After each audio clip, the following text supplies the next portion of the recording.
नमस्कार. आजचा व्हिडिओ विशेष होणार आहे. शेवटपर्यंत नक्की बघा. मी आहे डॉक्टर खुशबू. एक गोष्ट सांगू, मुलांना जेवण भरवणं मुलांचा खेळ नाही.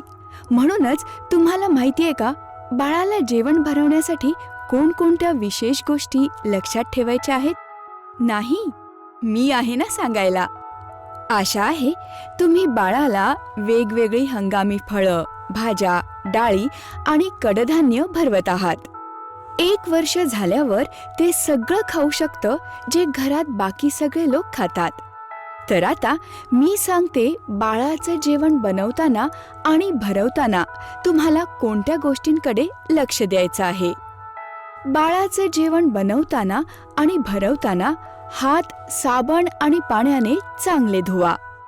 ज्या भांड्यांमध्ये तुम्ही जेवण बनवता किंवा भरवता ती चांगली साबणाने आणि स्वच्छ पाण्याने प्रत्येक वेळी धुवा. बाळाला ताजं शिजवलेलं अन्नच भरवा. जास्तीत जास्त जेवण बनवल्यावर 2 तासाच्या आत त्याला भरवा. बाळाला तुमच्या ताटातलं भरवू नका. त्याला भरवण्यासाठी वेगळं ताट किंवा वाडगं ठेवा, म्हणजे माहिती पडेल बाळाने किती खाल्लं. आता त्या गोष्टी ज्या तुम्हाला अजिबात करायच्या नाहीत. भाज्या कापून झाल्यावर त्या सारख्या सारख्या धुवायच्या नाहीत, त्यामुळे त्यांच्यातलं पोषण कमी होतं. बाळाला उरलेलं जेवण, शिळं जेवण किंवा तळलेलं जेवण अजिबात द्यायचं नाही. डबा बंद किंवा फॅक्टरीत बनवलेल्या खाण्यापिण्याच्या वस्तू बाळाला अजिबात खायला द्यायच्या नाहीत. बाळाला भरवताना जास्त खाण्यासाठी जास्त जबरदस्ती करू नका.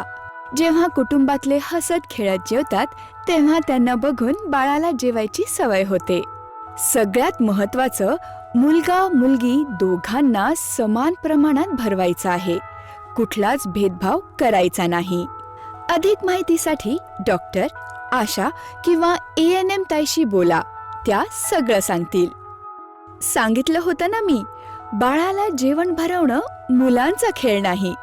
म्हणून ज्या गोष्टी सांगितल्या त्या सगळ्या लक्षात ठेवा.